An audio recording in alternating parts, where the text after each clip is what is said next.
Good afternoon, everybody, and I'd like to welcome you to today's meeting of the West Yorkshire Health and Care Partnership Board.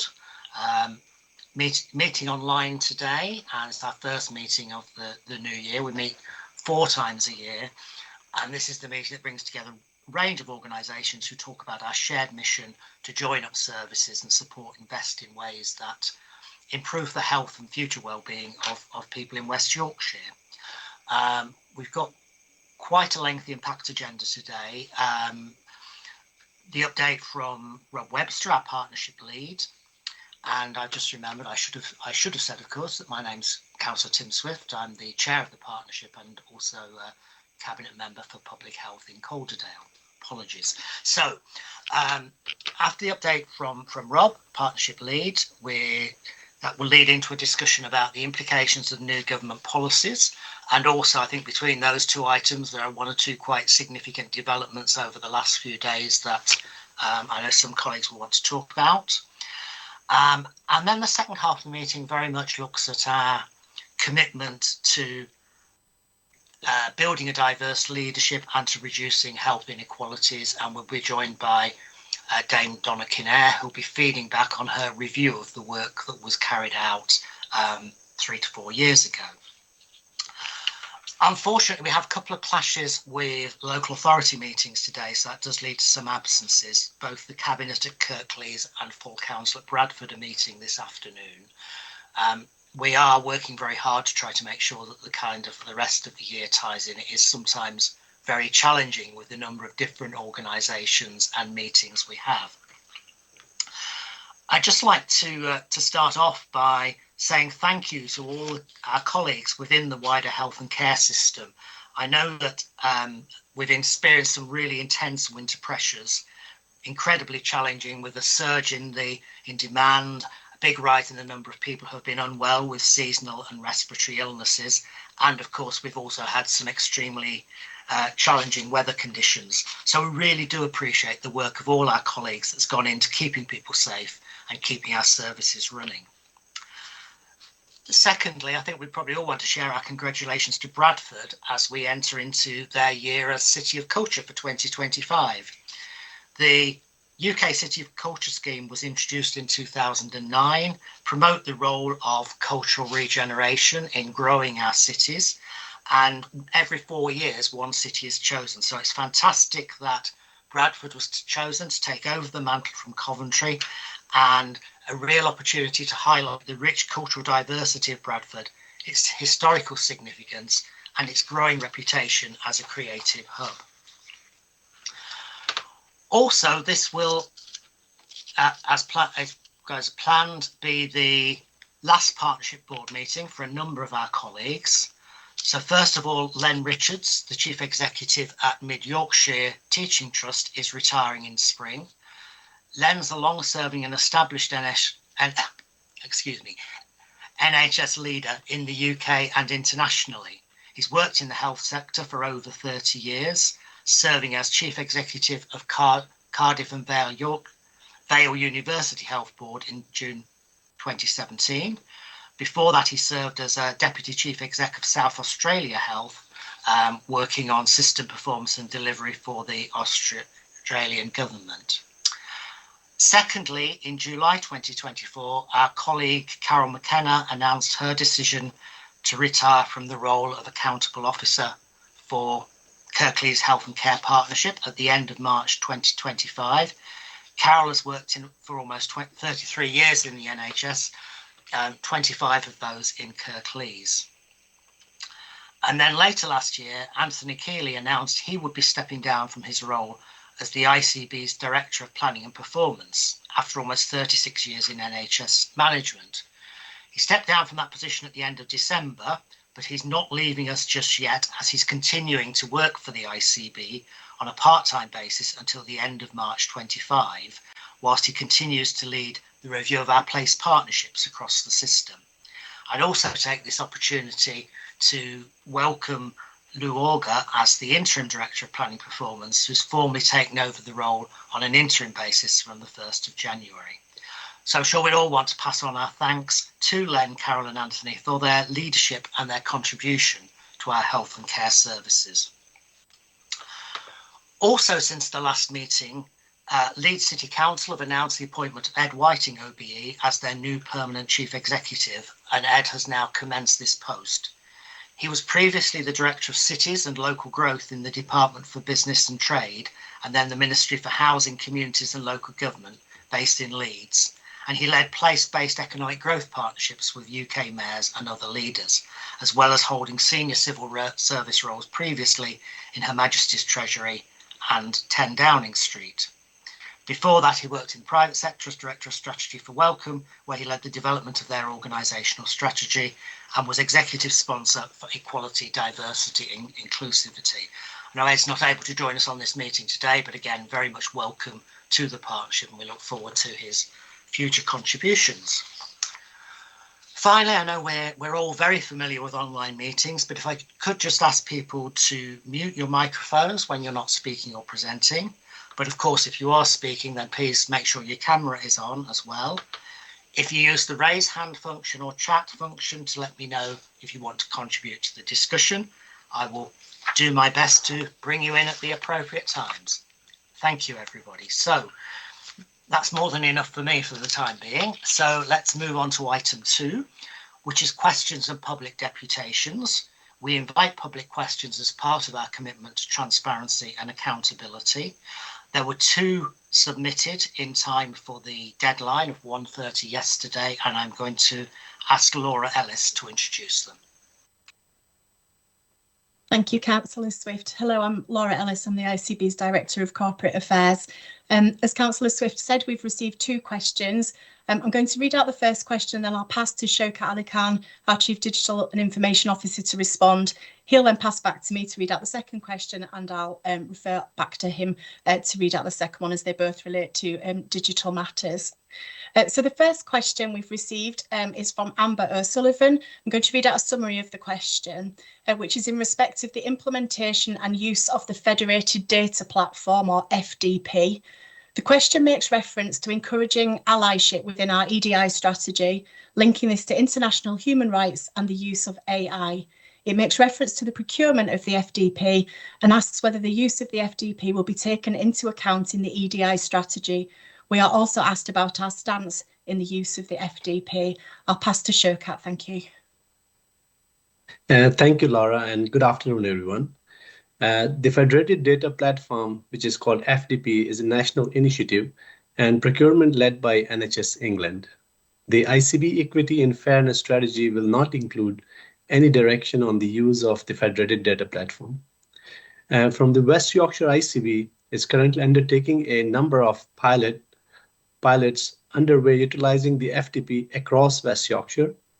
We believe there are significant benefits to be had in terms of understanding patient need and utilization of services, understanding variation in services across providers, and ultimately improving outcomes, reducing inequalities, and improving value for money. The future use of FDP will be determined by the ICB's digital data and technology strategy that will be deployed in 2025-2026. We are at the moment working on that, collaboratively with partners and key stakeholders, including EDI representatives. Thank you. Thank you. I'll move to our second question, which we have received from Syed Abrar. The question is, as the adoption of AI continues to shape the delivery of mental health care, what is the ICB's approach to leveraging these tools to enhance outcomes, improve efficiency, and ensure equitable access to services? Thank you. Thank you, Laura, and thank you, Abrar, for asking this question. We are committed to look at the potential of the application of AI across the health and care system, and this will be informed through the development of our digital data and technology strategy later in this year. Currently, we are in the process of establishing an ICS-level AI steering group, including representatives from multiple stakeholders in industry, designed to harness expertise across the domain to provide strategic oversight to safe and efficient deployment of artificial intelligence solutions. Thank you. Thank you very much, both, and thank you, Shaukat, for your responses, and welcome to our meeting. Item 3 is relates to declarations of interest. We take any potential conflict of interest seriously, so this is always a standing item. There is a register on our website of all the consolidated declarations of interest we have, but I would also just ask members if there is anything specific they feel they should be declaring an interest on particular items, then please to do so. Item 4 is the minutes of the last meeting, which have been circulated along with the action log. There are currently no open actions. Can I just check with colleagues if there are any points of accuracy or any outstanding actions anybody wants to raise?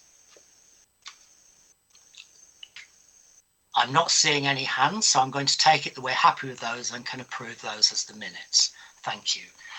So that's good. So we can get straight on then to item 5, which is our update from Rob Webster, the Partnership Chief Executive Lead. So over to you, Rob. Hi, thanks, Tim. So colleagues have had the Partnership Board update, which incorporates the updates from the Chair and Chief Executive to the Board of the ICB, plus some additional information. I just wanted to make some remarks before asking Phil Wood to give us the latest position on the Future Hospitals programme, the new hospitals programme, because there was an announcement yesterday that affects Leeds Teaching Hospitals. In terms of the paper itself, you can see that it's a combination of what's happening in our daily reality and how we're preparing for the future, both in terms of next year and in terms of the next 5 to 10 years. And I would say that we are using this partnership and our collaborations at neighbourhood, place and West Yorkshire level to ensure that we can deal with that daily reality and that we can plan for next year and the next 5 to 10 years. Like the Chair, I'd like to thank everybody who's been involved in managing safe service delivery over the last few weeks. The combination of respiratory diseases plus significantly cold and harsh weather has caused operational disruption, which has been managed effectively through good system coordination and collaboration. So I wanted to add my thanks on that.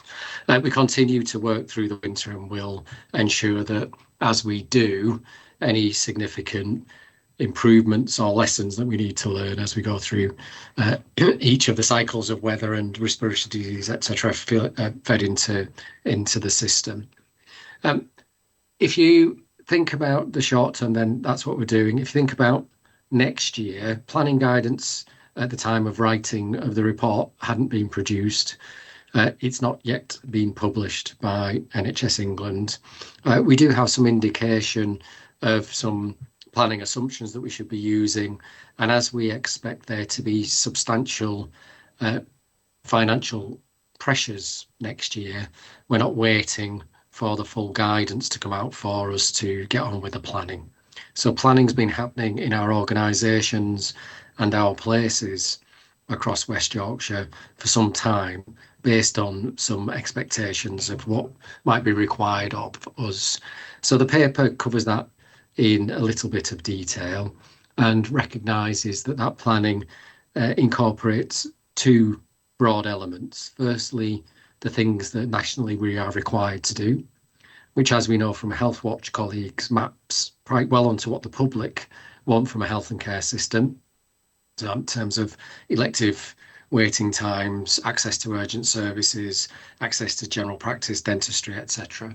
And then the second theme is our 10 big ambitions. And again, you can see within the pack, we have an update on performance against the 10 big ambitions locally on health inequalities, some specific clinical strategies, and our contribution to wider societal issues like the economy.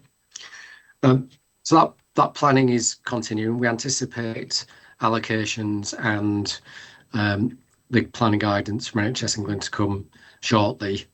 If you look at our planning for the next 5 to 10 years, I think you can see that we are well set, firstly, to influence the 10-year plan on the health and care system and engage in the wider work that the government wants to do on prevention, and engage in the adult social care strategy, and that we're well set for the devolution white paper because of the close working relationship we have between the partnerships in places, the places in West Yorkshire, and this partnership and the mayoral combined authority.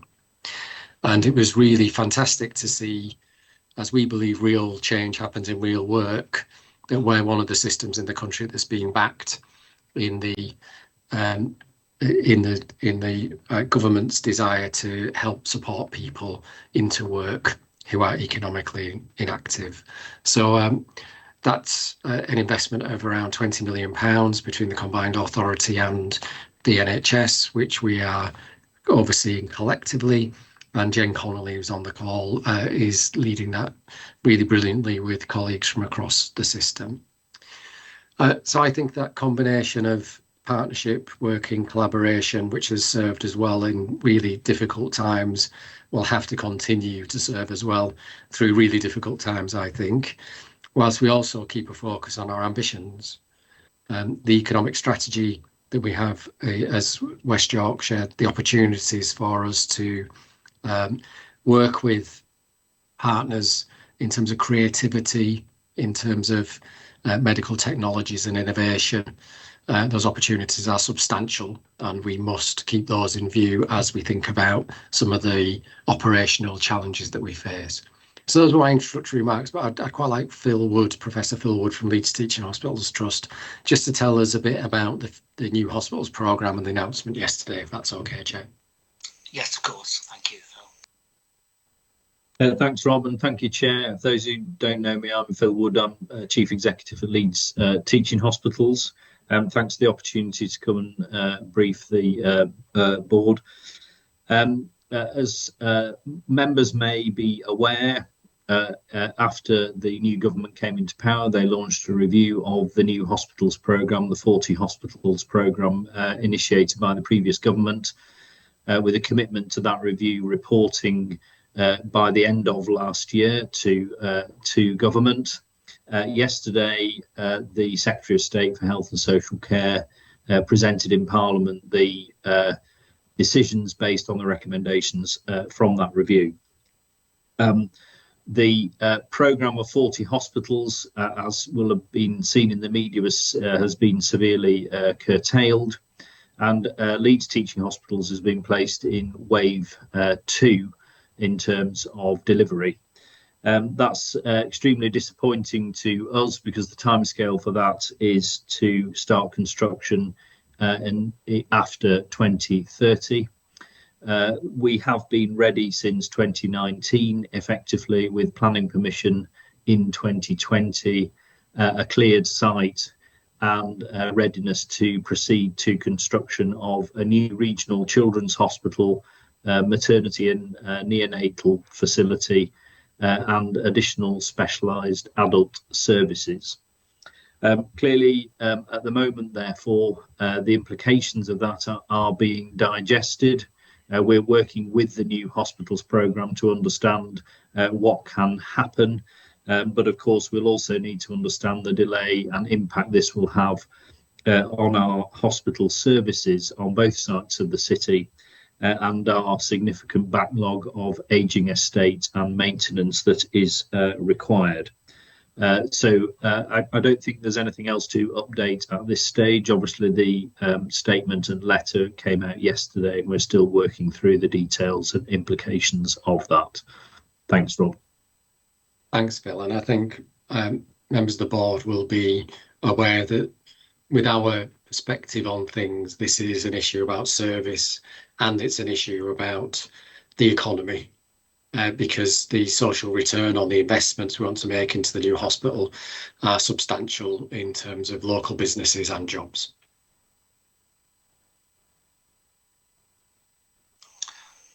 Thank you, Rob. We open to questions and comments now. Anything else? Anything else you have? Yeah. Okay. So welcome. There's a lot in Rob's update.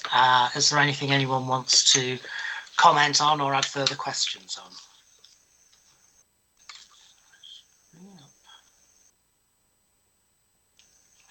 Very hard to believe that you've satisfied everybody's demands for information, Rob, but perhaps we have.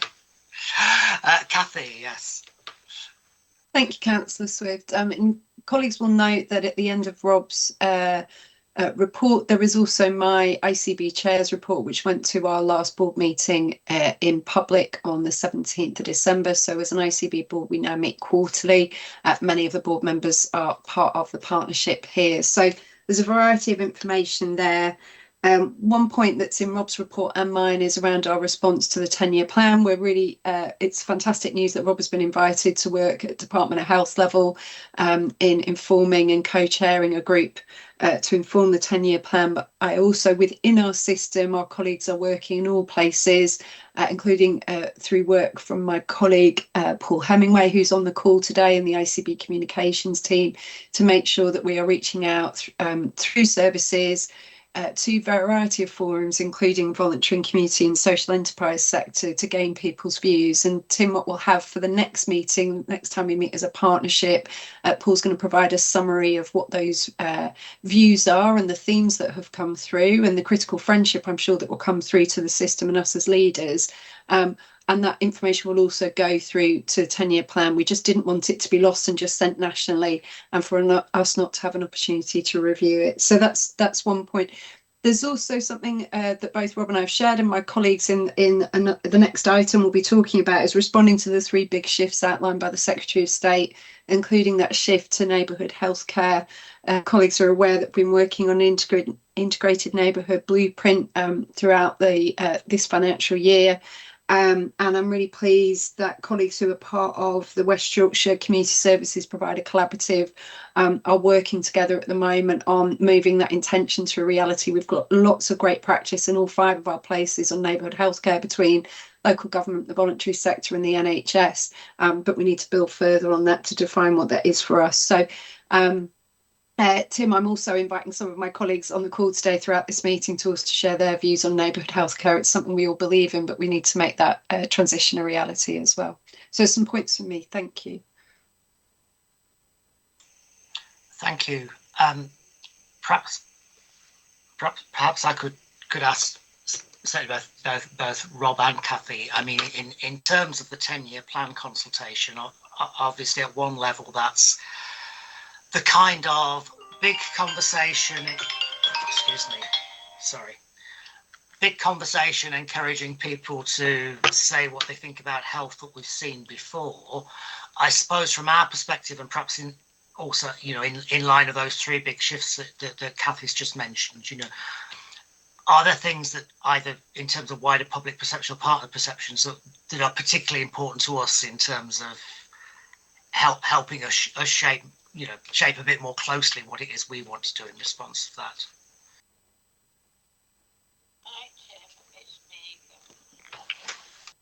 that? Tim, there are a number of things, and I think I'm really pleased Shaukat Ali Khan's joined us as our new Chief Digital Information Officer for the system. He's done an assessment of our digital maturity, and we have a lot of work to do together across our places and our systems, and in no way am I an expert, but Shaukat, I'm really pleased that you've come to be part of that, working with us since the summer and fully joining us at ICB board level since November. So that is an area of work that we all need to further on. It's not one of our strengths, and there's further development to be done. Shaukat is looking at that. There's also for us to, we're being encouraged, and Rob and I attended the NHS Confederation conference a good few weeks ago, where we're being encouraged further to adopt the NHS app. So there are things that we need to do in part of within the NHS family and being part of the national family, but also things that we need to do for ourselves in working across sectors in places as well. But Rob is much closer to 10-year plan, being part of working with Department of Health at the moment. So Rob, I'll hand to you.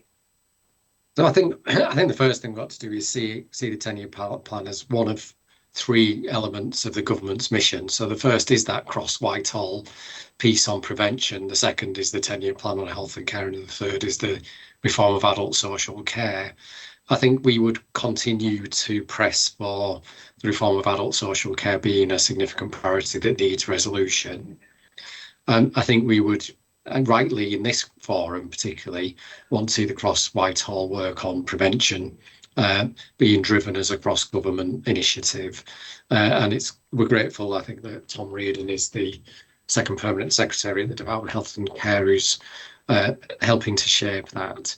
And then I think, Chair, in terms of what do we want to help shape it from our perspective, I think if there is a substantial focus on a neighbourhood health service, we would, I think, want that to be understood as health in its widest sense. So what is it that's going to improve your, my, everyone else's lives, where they live at home, you know, what's in their neighbourhood and what's in their place. And that goes beyond the NHS into the things that we do in this partnership, which is about social care and the voluntary and community sector and the businesses that work locally that support the economy and so on. So I think we would recognise that there's some short-term action to make sure that a joined up service helps people who are currently in hospital be at home. There's a priority for us to make sure that people who live in a place are looked after by an integrated offer. And there's a bigger piece, which is about how we're joining up services to make sure those prevention, wider determinants issues are managed effectively in all of our communities. So it seems to me that we want to deploy our ethos, which we've had throughout, around collaboration to improve outcomes, and bringing all of the partners to that, to some specific things within the plan, and to make sure that that sense of contribution from all partners is held really tightly, and that sense of subsidiarity. So supporting people to do things themselves, making sure things get done in people's homes, then neighbourhoods, then place, then West Yorkshire, then region, then England, and not the other way around, unless it's really necessary. Thank you. Thank you very much. Helen, I'll bring you in next. Hi, thank you. Helen Hurst, Chair at Coldale and Huddersfield Foundation Trust. Thank you for the update. It relates a little bit to the last point, and I'm just wondering whether, as a partnership, we're planning in any sort of developmental thinking time for us to both respond to the changes and the proposals and the implications for our ICS operating model to ensure we continue to be fit for purpose. When we set off, we very much set off as a sort of, you know, with a very, as you've just referenced, really, a very clear sort of West Yorkshire way of being and thinking, and some of the narrative that I hear coming out may challenge some of that a little bit, and I just wonder if we've just got a little reset point where we stop and think and just be really clear whether that's in our sort of schedule of events. Thank you, Helen. Sorry, Cathy, you go ahead. I was just going to say, Councillor Swift had to step out of the meeting, so I'm just going to temporarily step into chair. So, Rob, to you. I think we'd all support that, Helen. I think I think we can feel that there are some phases to this, aren't there? And we're in a phase now of new government, some substantial pressures in the system, some difficult decisions and choices being made, and then us managing the consequences of those. I just heard from Phil, one of the choices that the government's made and the consequences that we will feel as a result. And I think we need to be careful to make sure we understand which phase we're in of things as they develop. We know that there'll be some more standardisation and grip in the NHS, I'm sure, in the winter and into next year around planning as we deal with some financial operational issues. But that should not be at the cost of collaboration and thinking about how we work on that, you know, making the system work better, making sure people are held in communities, making sure prevention operates. And I think that will require us to do some work together. And I know we've planned that in the past, but I think one of the actions we could take from today is to make sure that we come back with a proposal that could be shared with partners to make sure we're content. Thank you, Rob. We do have an intention for our April Integrated Care Partnership meeting to be in person. So I think there's time then, and we have done development sessions before when we've held them in a council chamber. There are also, as you all know, place committees bringing together local government, NHS and voluntary sector in the development sessions through that as well. So I think aligned with what Rob was just outlined on a brief and response, that we could work in that in the coming weeks and into the new financial year for us all. Ian, over to you. Would you introduce yourself? Yeah, thanks, Kathy. Hi, I'm Ian Holmes, Director of Strategy and Partnerships, Deputy Chief Executive. I think it's a really good point, Helen, and absolutely something that we should do. Just a couple of practical things, I think. So the first one is we are currently going through a process, as I think Councillor Swift mentioned earlier, led by Anthony Keeley, to review the arrangements that we've got in places and test whether those are still right and fit for purpose. And that's starting to come back with some interesting findings, including things like, do we have strong enough models of provider collaboration in place, and how do we support the further development of those? I think secondly, the word strategic commissioning has come back into the national government language. You did quite a lot of work on that about 5 or 6 years ago in terms of what gets done where and how do we be really effective commissioners. I think it's helpful that there's probably an opportunity to look at that again and refresh then, and we're connecting with some colleagues in NHS England who are leading that work. But I think obviously our role and influence that's going to be that's going to be quite important. And I think the devolution agenda and the relationship with the combined authority and the new strategic authority in West Yorkshire is another important one. As we mentioned, the work that we do together on health and employment, skills, housing, climate is going to be really important. I think there's a real chance to accelerate and deepen some of those partnerships working. So I completely agree with the principle, and I think there's some real hooks that we can attach it to there to move it forward. Thank you. Councillor Swift, I'll hand back to you. I know our colleague Phil Wood's available to also give an update on services at Leeds Teaching Hospital as well, but I'll hand back to you. Thank you. Yes, not seeing any more any more hand, but yes, I did just wonder, Phil, if you want to say a little bit about the story that appeared. I've seen the Trust's response to that regarding maternity services. I just wondered if opportunity to give people a bit of reassurance about the work that's taking place on that issue. So thank you, Ken, Chair. So we have shared the media statement which we issued to the BBC. We responded to a Freedom of Information request back in July from the BBC, which actually went wider across the NHS. The Care Quality Commission visited our maternity services for a unannounced visit in November and December, and visited our neonatal services last week. And we're mid-process, therefore, with both of those within the Care Quality Commission's process. And at the start of last week, NHS England's regional team asked to arrange a risk summit on maternity and neonatal services, which is actually scheduled for the 31st of January. I should remind the board that the Trust is rated as good by the Care Quality Commission for its maternity services. And it is worth reiterating that the maternity services at Leeds deliver around 10,000 deliveries per year. We also receive, as a regional service, many complex and unwell mothers in the late stages of pregnancy and neonatal babies with complex medical conditions. But I think since we are mid-process with the CQC and NHS England are due to hold their risk summit, I think in this forum that's probably as much as would be appropriate for me to say, Chair. Thank you. I could perhaps add that welcome you sharing that statement, and also I thought it was actually a very good way of structuring it, with highlighting very clearly some of the strengths that can give people confidence in what you're doing. I think there's always a danger in these situations of a kind of a fairly bland lessons learned, people be reassured thing that doesn't back it up with substance. I thought your statement did that really well, and I think we've all at different times been in situations of responding to these things and realise how difficult it is to give that to get that tone of reassurance right. If there are no more questions on Rob's report, then I think we'll move on, and it does connect very much to the next item on responding to new government policies.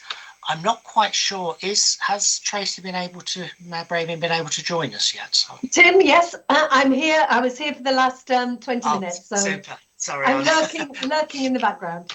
Okay, so I think before we introduce this paper then, I just thought, Tracy, it'd be really, really helpful if you were to share a few reflections from your perspective on developments. And I know you'll have been involved in a lot of different discussions about the new government's approach. Thank you so much, Tim. And if I could just add my thoughts to the very disappointing news about Leeds Hospital. I know how hard everybody has worked to get that up and away. And it did feel positive, didn't it? Because we were first in line. But that £22 billion black hole and the very difficult choices this government are having to make. I am pleased that Airedale has got funding for the rack repairs, and obviously hospitals around the country are going to need that support. Excuse me. So that's one good piece of news. I also, just to support you, Tim, in your reflection on the letter from the teaching hospital, I too thought it was a very robust response to what felt like a bit of a lazy media news story that didn't really get to the grips with the most poorly mums and babies go to Leeds. And so potentially you have higher numbers of deaths and so on. So I thought it was really well handled. So good work there. So just to talk about how we're working with government, as you know, devolution's working in West Yorkshire. It's really having an impact on the ground when it comes to adult education, transport, bringing buses back into public control, the mayor's fares, supporting businesses and the economy and so on. And I think the government have seen an opportunity to work more closely with mayors on their ambitions around health inequality. You'll know that Fatima Khan Shah, the inclusivity champion, has really brought her knowledge on health to her role to see how we can, what we can do as an organisation. But government want to empower mayors to have further responsibilities. So I'm really pleased that we've been successful in 2 tranches, and part of the excuse me, the Get Britain Working white paper. We've got the National Economic Inactivity Trailblazer, really good stuff, and also the NHS Accelerator.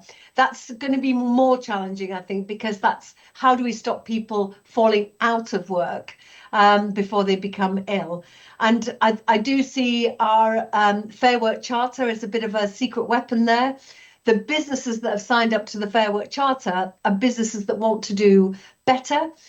They want to support their workforce. They want to pay more. They want to ensure that the workforce has opportunities for progression and well-being. So potentially they could be our sort of petri dish in the first instance of businesses that want to work with us to identify how we can ensure that some of their workforce stay in work.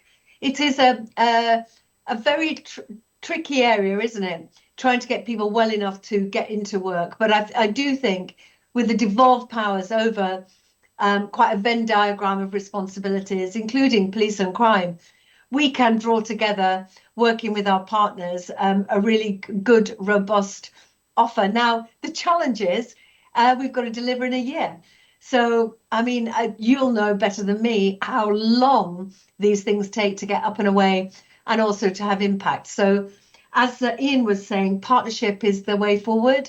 So working in partnership with the ICB, having a light touch governance model to then get this money out into the communities with great, with ideas and innovations, and also supporting what we know works well to make an impact. We're seeing it as a sort of pilot year with the opportunity to then apply for further funding, because it does feel that the government are looking at prevention really seriously, and they see mayors and a deeper relationship with mayors and the ICB as a new way of working to keep people well, to keep them in work, and to support the economy.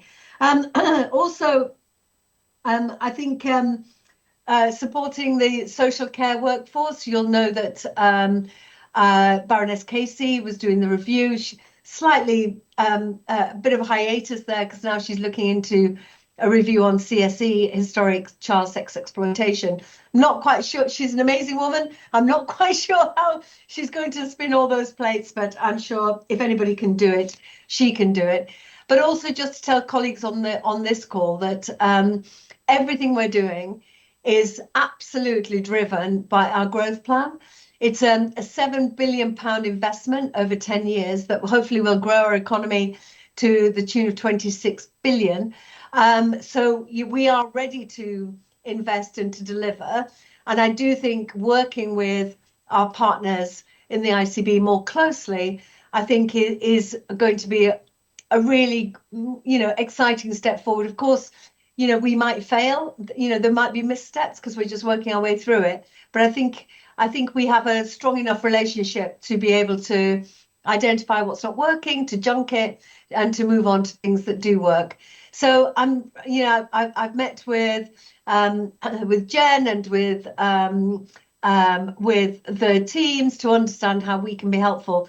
But I think we just have to act quite swiftly, Tim, just to make sure that when the next round of funding comes up, that we've already proven that because we're agile and because we have a deep working relationship that I don't think many have, I think we can definitely get a march on other local authorities and also mayoral combined authorities.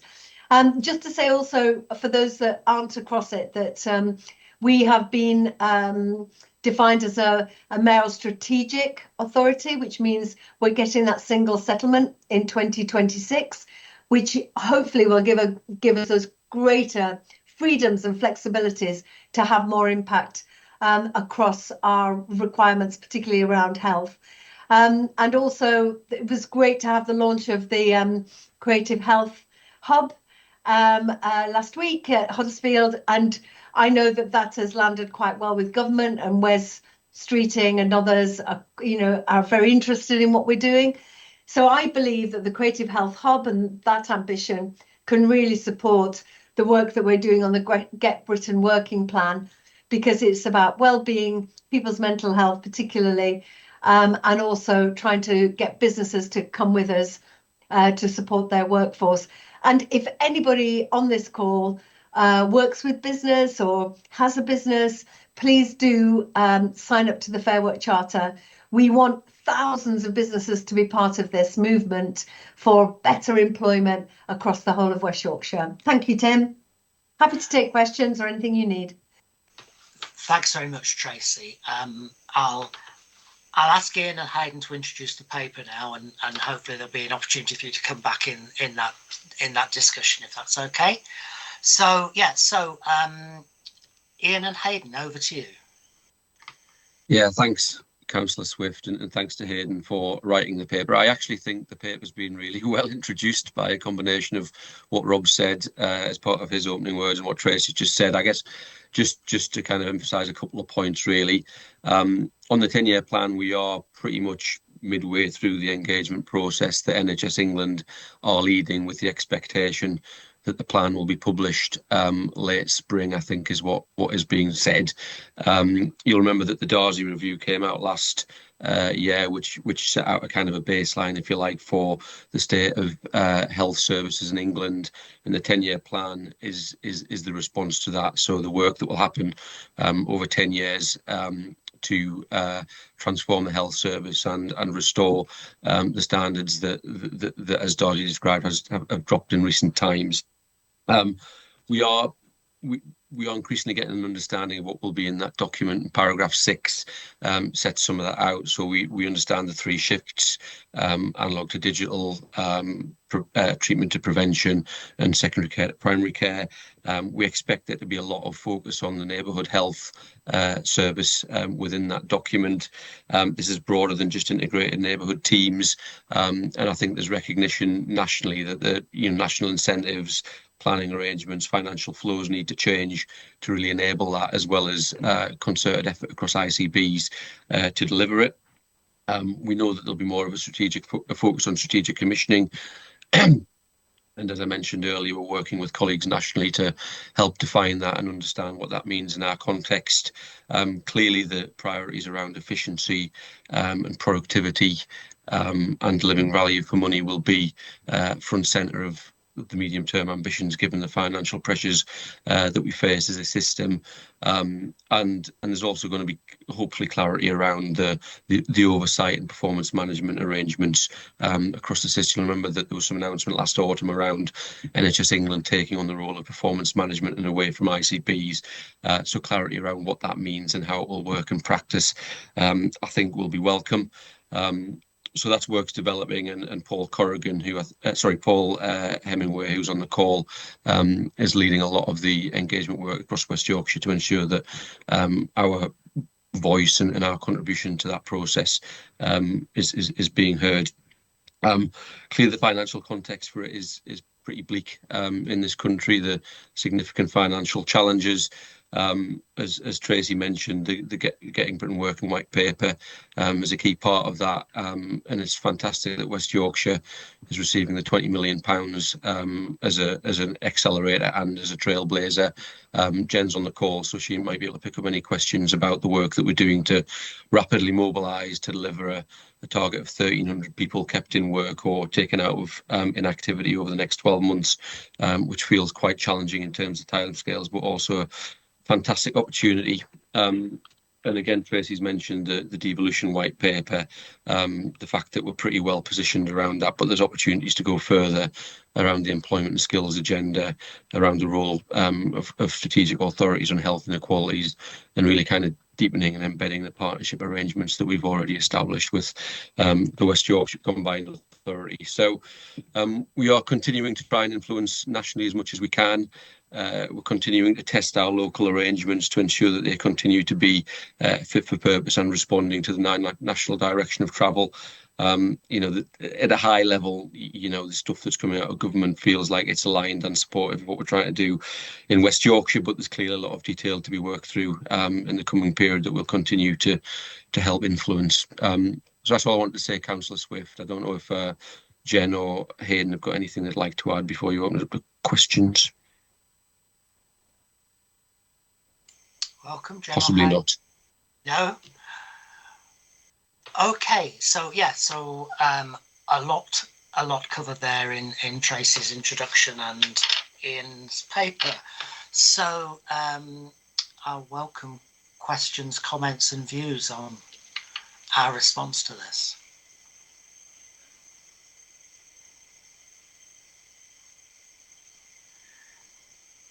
Joe. Hello, thank you. So just to introduce myself, I'm Jo Bibby. I'm the independent chair of Culverdale Partnership Committee. It's really encouraging, I think, hearing the commitment that there is around businesses and the role that they can play as employers in promoting healthier working lives. I suppose I'm kind of curious. I mean, there's how do we encourage people to sign up to do the positives? I'm interested in what some of the risks might be of where maybe there might be some concerns about employment practices and what can be done there. Thank you, Joe. Is that one for you, Tracy? I think it is, yeah. I mean, we're developing this strategy currently because, as you know, this was an announcement from a couple of weeks ago, and working with our business team, my business board, my business advisor. But of course, there are people and there are business owners out there that have bad working practices and exploit their workforce, and their workforce are more likely then to fall away because of ill health. So I suppose it's trying to take the first bite of this apple to try and get some outcomes. Of course, what's really important is that we tackle bad employers to support the workforce. But in the first instance, we have to get a strategy together to have businesses who are going to be helpful, so we can road test opportunities to and understanding about what makes people fall away from work. So I'm going to throw this back to Jen, if I may, Chair, because I know that she's been doing a fair bit of work on this with our teams here. But if this was an easy nut to crack, everybody would have cracked it decades ago. So my instinct is, if we have hundreds of partners who are all aligned in stopping their workforce getting unwell, how do they do that? What do they need from us? I think this is a really a great example of the soft power of the mayoral office being able to convene and collaborate with large groups of people and to empower others to do the work that we need them to do. So that sort of cascading event coming from the centre, but understanding our businesses, whether that's working with the Chambers of Commerce, whether that's working with the Mayor's Business Council, which is all the biggest businesses in our region. So everybody has it front and centre in their mind. I think maybe we could get a few innovations. But if I may pass over to Jen. Yeah, of course, and then I'll go to Fatima. Thank you. So I think this is where the Fair Work Charter really helps. And as Tracy's outlined, we've got those who are really interested and committed and taking this work forward, where we can learn from some of the best examples there.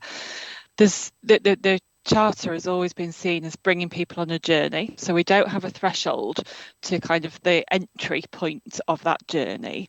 But I suppose it's really being seen as carrot rather than stick in terms of the kind of approach we want to take there. What we have thought about more recently is what do we do in those circumstances where there's any challenge to that? And I think there's a number of routes we're exploring. There'll be some direct ability for staff to kind of report if they feel that there are concerns they want to raise. But we do know there's already some routes to support staff there, whether that be internal processes within an organisation, whether that be unions, or whether that be something like the health and safety executive, depending on exactly the sector and business that we're talking about. So there are other mechanisms for some of that protection end of things in place as well. So I think we really see the Fair Work Charter as that kind of carrot end of things, and really bringing on different businesses, different sectors through peer learning and reflection and working together. Some of those networks have been self-initiated and are really, really growing now. So the desire within the local growth plan to really increase that over the next few years will be really welcome to add to that. And then looking at that other end through some of the existing mechanisms, we've got representatives from trade unions and so on involved in these discussions, so that we get some of that ability to understand how to strengthen that baseline as well. Thanks, Jen. As Rachel's reminded in the chat, there are plenty of examples of what bad employment practice looks like, and just for bringing Fatima in, that's perhaps one of the balances to get here. I think the work with the employers that we can persuade to improve is fantastic, but there are challenges, and obviously that we know that people from excluded minority communities tend to be more likely perhaps to work in careers and businesses where you're talking about small employers and a whole range of different challenges as well. So that's something we're going to have to watch. And at the same time, of course, it's not just those traditional businesses. We've also got some pretty bad examples of employment practice in some of the kind of modern gig economy as well. So there's a whole range of challenges to pick up, isn't there? Fatima. So I need to confess something, Chair, which is I completely stole a phrase by Rob Webster and put it in the chat, which is, the importance of not only having work, but good work being good for you. And the reason why the Fair Work Charter is a massive enabler in that space is because we're looking at the triangulation of developing employability skills, ensuring that people have access to good quality jobs, and that they have job security. And the Fair Work Charter sort of encompasses all those three areas, but through the lens of inclusion. And in a practical way, and it really supports the work that you've done, Joe, in the sort of Health Foundation, is about giving people the opportunity to do that with tools and practical solutions. So the Working Carers Passport is a really great example of something we're trying to lever through the Fair Work Charter. things like the inclusive recruitment toolkit, for example, is another way in which we can try and support people with not only the aspiration and the business case of why this makes sense for them as an organisation, and that it won't make them lose money, but actually enables them to have the most diverse and creative workforce, which in essence delivers the best outcomes possible. So for us, the Fair Work Charter is a win-win for both them and us. Thank you. Mariana, can I bring you in next? Yeah, thanks, Councillor Swift. Mariana Paxton, Director of Strategy and Resources for Leeds City Council, and here for Ed today. He regrettably couldn't make the meeting. I think just really to build on the conversation and say how keen we are to support this work. And, you know, we've tried to sort of incorporate the Fair Work Charter within the work that we're already doing with the anchors, you know, whether that's the kind of the main inclusive anchor group, the you know, the business anchors we've got, and the community anchor network as well. But also, I know, for example, Leeds Beckett University, they then support 300 SMEs. So in a sense, we're kind of getting that almost like a hub and spoke approach, I suppose, where they're a main anchor, but actually they're promoting that good practice through their supply chains. And hopefully that's the way that through our commitment in place, we can help reach right the way across West Yorkshire. So just, yeah, as I say, to support and encourage. Thank you. Thank you. Other aspects on different points? Kathy, yes. Thanks, Tim. Something I've shared with you and with Tracy and other colleagues is we held an exchange with Greater Manchester system last week, which was really helpful in comparing and contrasting our ways of working. And we had one session on looking at social and economic development and health and care's contribution to that, which supports what Tracy's outlined around local growth planning, as well as being aware of how you're supporting people who are out of work back into work. We also had a session on neighbourhood healthcare, which we may well, I keep mentioning it today, Tim, it's my favourite thing at the moment. But I think that experience in exchanging practice with neighbours has been really helpful. So we're going to do a write-up of that. We're also going to look at the English devolution white paper. We know the Combined Authority, Tracy's colleagues, have done an assessment of that. We're going to do one from an NHS point of view, and our colleagues in Greater Manchester offered to bring their assessment as well, so we can put it together. Something, Tracy, that colleagues in Greater Manchester were reflecting on how Leeds and Manchester, particularly our key hubs across the north.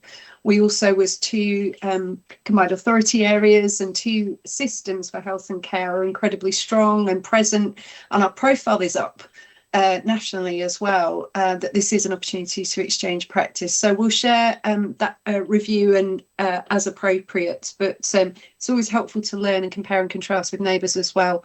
But we'll share more with the colleagues soon. Thank you. Thank you. Kate?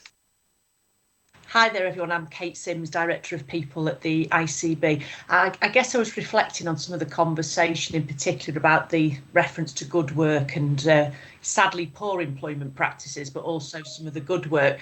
We are at the start of refreshing the West Yorkshire Partnerships People strategy. We're having some engagement events starting at the end of next month into March, multi-stakeholder conversations. So I guess I would encourage partners to, we'll have the opportunity hopefully to really feed into some of that work. But I think one of the big ambitions that we're describing here can be reflected in the West Yorkshire People Strategy, which hopefully will be 25 through to 2030. So I'm sure we can capture some of that within the ambition. So thank you.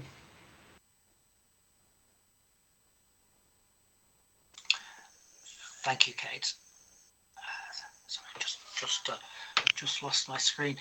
A lot of focus in that conversation on the work and good work one.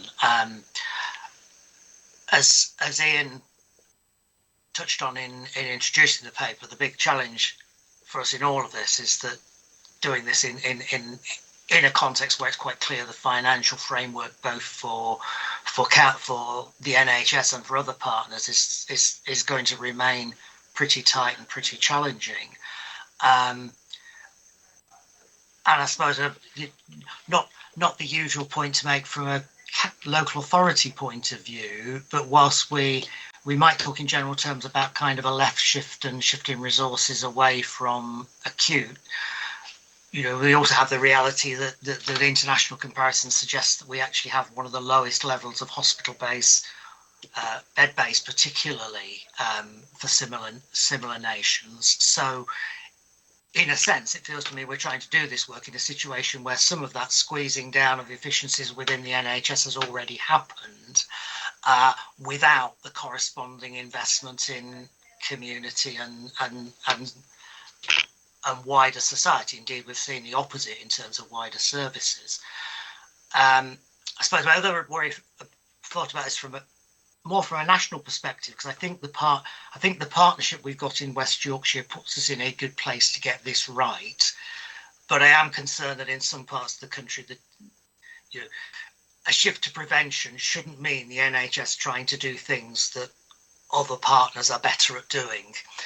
And actually, the biggest contribution in many, the key contribution that many parts of the NHS can still make, both to prevention and to people staying in work, is actually helping people get better quickly and putting in place rehabilitation when acute interventions is needed. So I think there's a challenge about getting that right.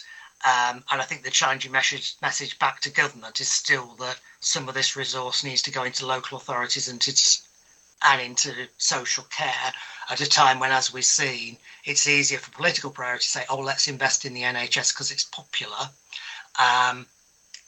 when that's not necessarily where the real pressures are being rooted. Rob, yeah.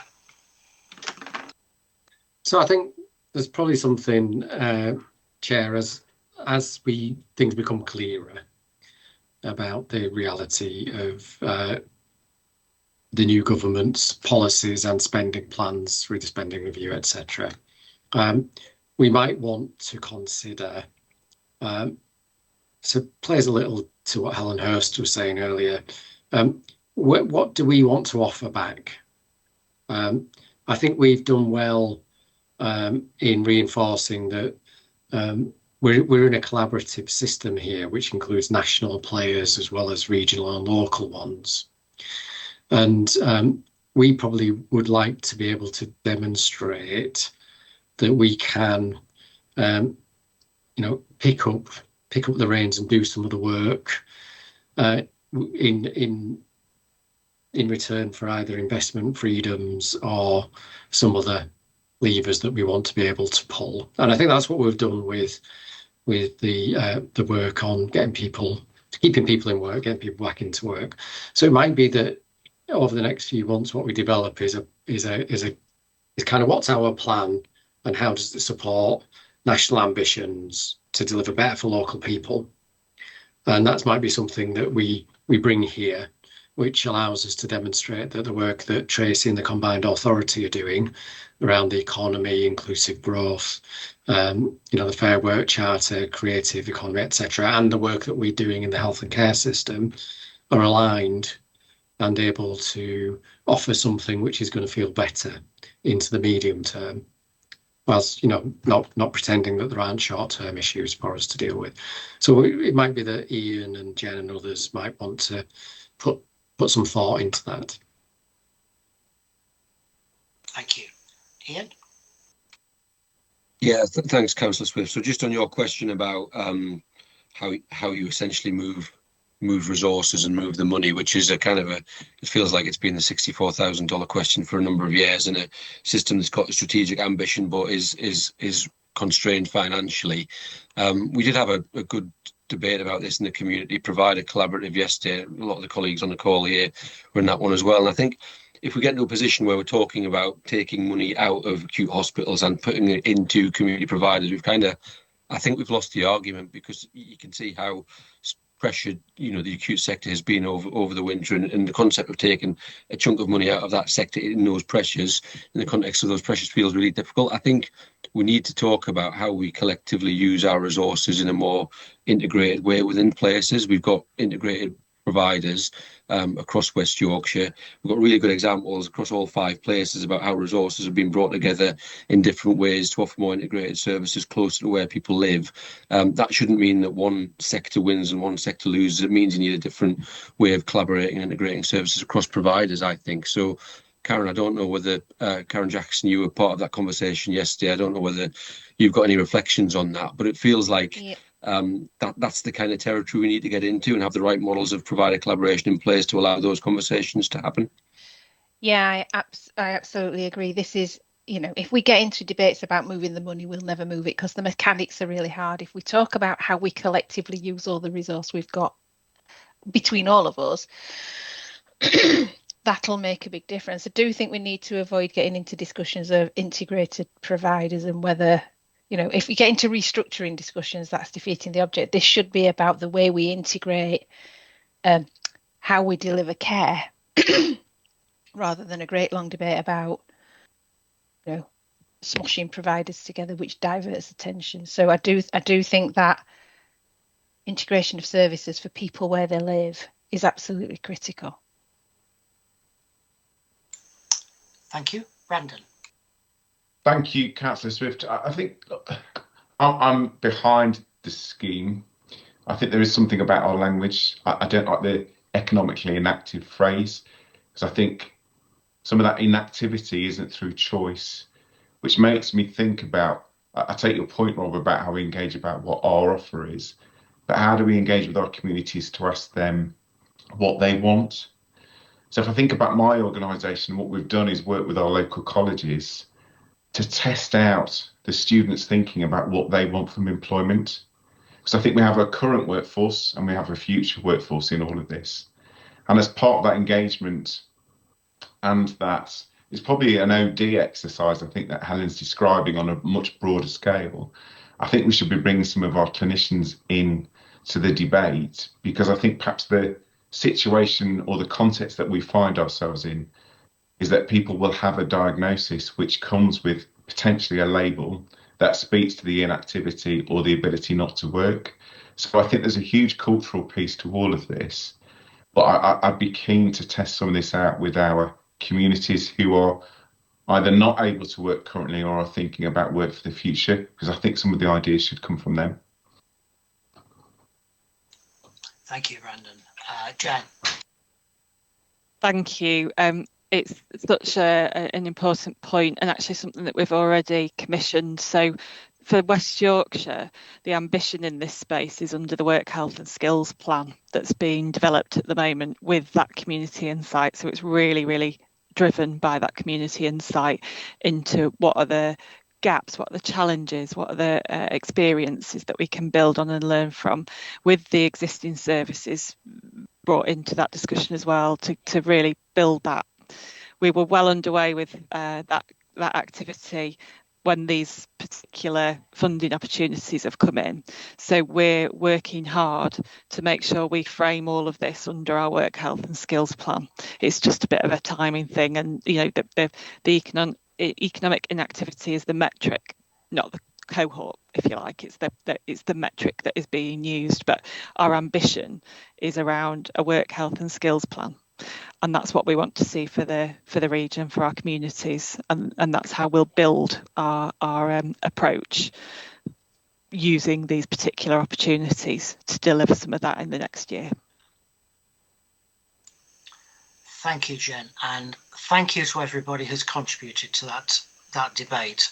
It's clear the strength of commitment there is to using the opportunities that are there to make a difference, and I think on that can formally note the report, but also endorse our support for the work that's going on and the actions that are set out in the paper. And thank you everybody again for the contributions.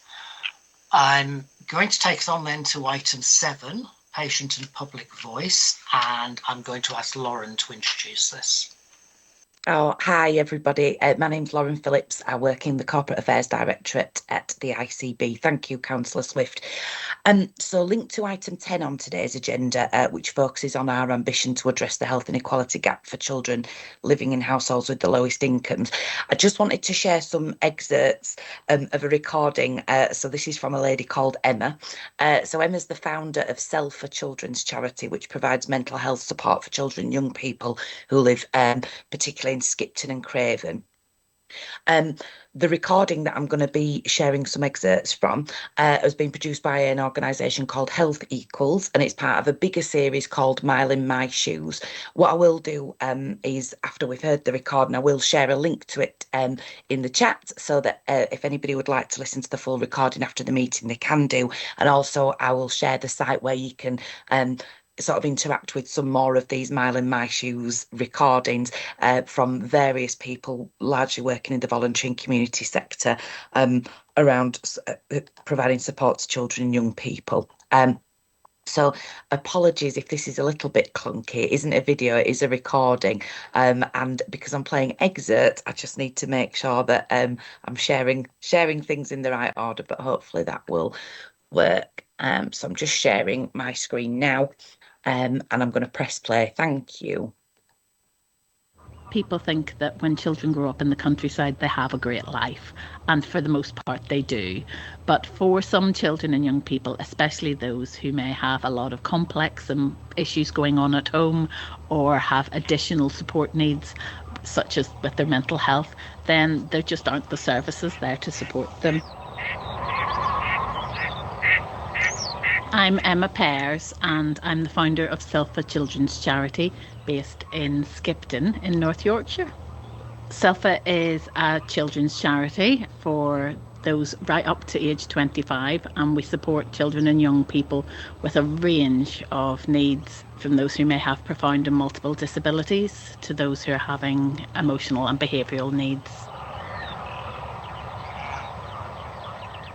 Craven district, where we are based, has more sheep than people, so you can imagine the kind of economy that brings with it. We have a lot of people who work on the land around here. We have children and young people who live on rural farms, maybe small cottages at the bottom of the 3 Yorkshire peaks. We know that children and young people who are from poorer families and live in the countryside are actually worse off than children from poor families who live in the city because of services, because they just can't access anything, and there aren't the resources in their schools and in their communities to be able to support them. I spoke to one family who were making 80-mile round trips to attend mental health appointments. We cannot just fund towns and cities, we have to fund our smaller rural communities, otherwise the gap gets bigger.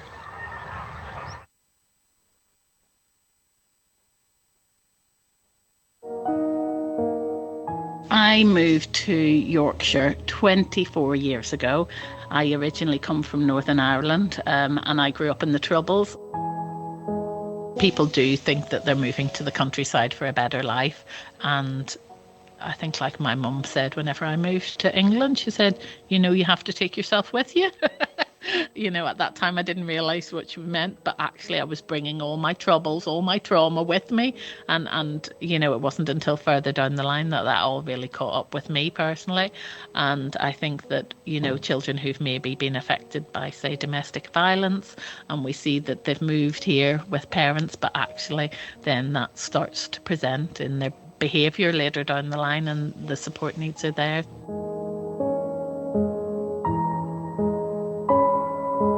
My daughter started to present with signs of needing support with her mental health when she was just 8 years old. She really struggled with her emotions, behaviour, and I found that there was just very little support out there. There was just nobody I could really go to. There were long waiting lists for support or things that just weren't available. So that's really influenced a lot of what of the work that I do at the moment, is trying to make sure that children and young people who live in areas that aren't our big towns and cities can have access to the same services that their peers who live in the hearts of cities. I hope that people can see from my journey that actually things do get better and they can get better. She's 18 now and she's off to university next month, and it's not always easy. She does carry a heavy load with her from day to day, but I'm super proud of what she's done.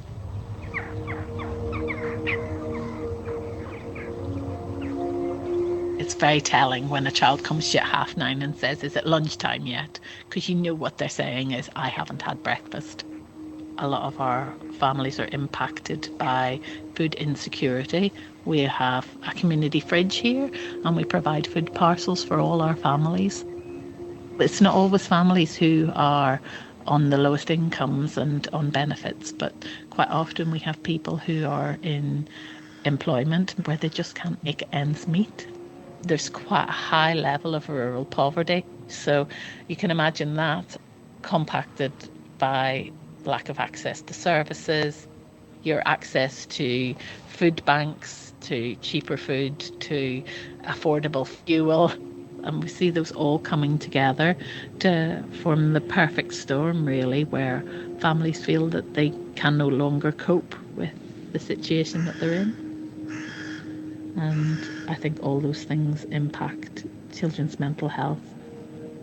There isn't a support system there for them, and that's why we've tried to bring that support closer to home and then try and work with others to get a longer term solution.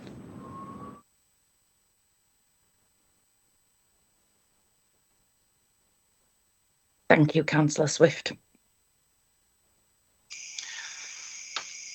Thank you very much, Lauren. So quite a bit to reflect on in that, and as Lauren says, that very much feeds into item 10 on the agenda when we're talking some more about